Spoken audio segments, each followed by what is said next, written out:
Hey there, it's Steve from Serious Keto, and in this video, we are going to make some almond milk. Now, why would we want to make our own almond milk? Pretty much for the same reasons I make everything. First, I know what's in it, because I made it. I'm in control of the ingredients. Second, cost savings. A half-gallon carton of almond milk at the grocery store I priced out at about $3.70. I can make it at home for about $2, give or take a couple of cents. But where the rubber hits the road is taste. And just because I don't want to be biased on this, I'm going to have my daughter, Courtney, taste 3 different almond milks. The Kirkland brand from Costco, an unblanched almond milk that I made, and a blanched almond milk that I made. Now, if she winds up picking the Kirkland, then I guess that's the end of this video. But if she prefers blanched versus unblanched, that's going to dictate what I make in the rest of this video. Let's do the taste test. All right. I have 3 different almond milks here for you, and I'm not telling you what's what, if any of them are store-bought or if all of them are store-bought. I want you to taste them, give me your perspective. What do you think is the best and why? Okay. And if there's something weird about any of them, let me know. Okay. Go left to right here. So this one tastes a little, I guess, just not fresh. Okay. That's all I have for now.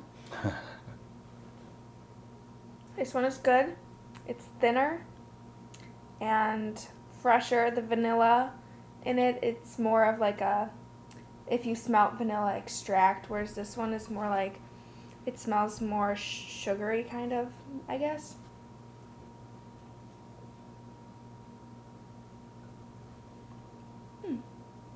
That one was the first one you made a noise on. This one is, it's less vanilla-y. It's very simple. Like, I'd really like this in my cereal. If someone was asking you which one is better, would how much they like almonds be a deciding factor? Yeah, this one's nuttier than this one. This one is more just like a nice creamy liquid. I don't get that much nuttiness from it. Whereas this one I do. So, in summary, you said this one just kind of tastes Blah. and maybe a little synthetic or something. Yeah, fake. Yeah, there Okay. you go. Not fresh. That is the Kirkland brand. Then we had the one that you said was the nuttiest tasting. So if someone really likes the flavor of almonds, this would be the one for them. Yeah. Okay.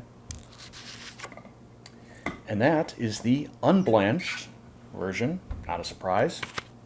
And then we know that the final one, the one that you said is probably, or tell me if I'm putting words in your mouth. Okay. Probably if you're looking for a milk substitute. Yeah, probably.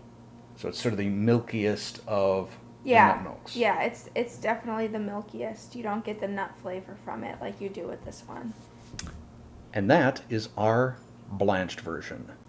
So you can make whichever variety you like. Well, you can't make the Kirkland, obviously, but whether you prefer more almondy flavor or you prefer sort of a neutral flavor, that will be your decision. Unblanched or blanched. I'm going to make blanched. In one of my nut butter videos from several months ago, I had a number of viewers comment that I should soak my nuts. And the process of soaking your nuts overnight, I'm really trying hard not to giggle when I say that. The process of soaking your nuts overnight does what's called sprouting the nuts. Now, it's not like a bean sprout or something. You're not going to see some little green shoot coming out of your almond. But what sprouting the almonds does do is it helps them become more easily digestible. Soaking may also decrease the amount of phytic acid in almonds. Phytic acid can keep you from absorbing minerals in your diet. So we want to try and get rid of that if we can. Soaking your almonds, pretty straightforward. Just put them in a container. I'm using this 4-cup Pyrex container. Top it off with water. I fill it up to about the 4-cup mark. It really doesn't matter because we'll be draining that off later. Then we just let this sit overnight. To make our nut butter, we'll start with 1 cup or about 150 grams of blanched sprouted almonds. If you want to blanch your own almonds, I'm going to link right there to my blanched almond butter video and you can see the process. Next, we have 4 cups, or just shy of a liter, of water. You don't need to get really hung up on the measurements. Just so long as you're in the ballpark, that's fine for your water and almonds. Then we have half a teaspoon of vanilla extract, that's optional. And a pinch of sea salt. Now how you make this may vary depending on your type of blender.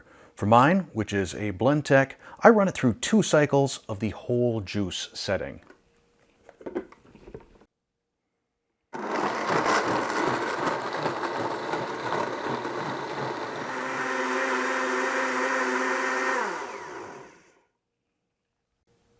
Now I don't know for sure that it needs 2 cycles through, but what the heck, it's only an additional minute.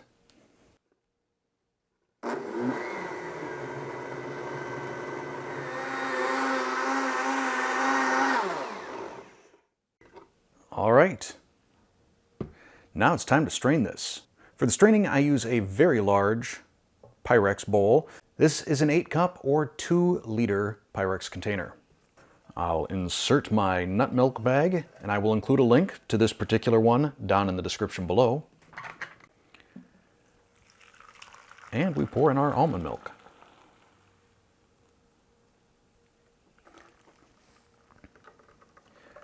Then with clean hands, we're just going to sort of gently massage this. According to the manufacturer of this nut bag, this method works far better than just trying to twist it and wring it all out. Gradually along the top, you'll start to squeeze and twist. Continue to massage. All right, I think that's about as good as it's going to get. Now the milk is still kind of warm, having gone through 2 cycles on that blender. The friction kind of warms it up, but we're going to taste it anyway. So I had some of that Kirkland earlier. This is just so much better. It tastes so much fresher. There aren't those thickening agents in it that kind of feel sort of unnatural on your palate. I don't eat cereal, but I got to agree with Courtney. This would go really good on some cereal. And honestly, I think this would make a fine substitute for milk in just about any application. In terms of storage, you can put it in a mason jar, or you could use a pitcher. This particular Rubbermaid model has got like this little mixer plunger thing on it so that you can mix up your almond milk when it separates. And then I like to dehydrate the pulp here to make my own superfine almond flour. So we're going to put this onto a dehydrator rack, break it up a little bit. And I find that dehydrating them at 115 degrees Fahrenheit or 45 degrees Celsius overnight will do the trick.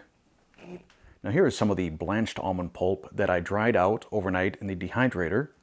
It kind of looks almost like nougat or meringue. I'll eat a little piece. Okay, don't do that. That will completely dry out your mouth and throat. As far as the taste goes, extremely light. I mean, if I didn't know that this was made out of almond, I don't think I could tell you that it was made out of almond. Let's make some flour out of this.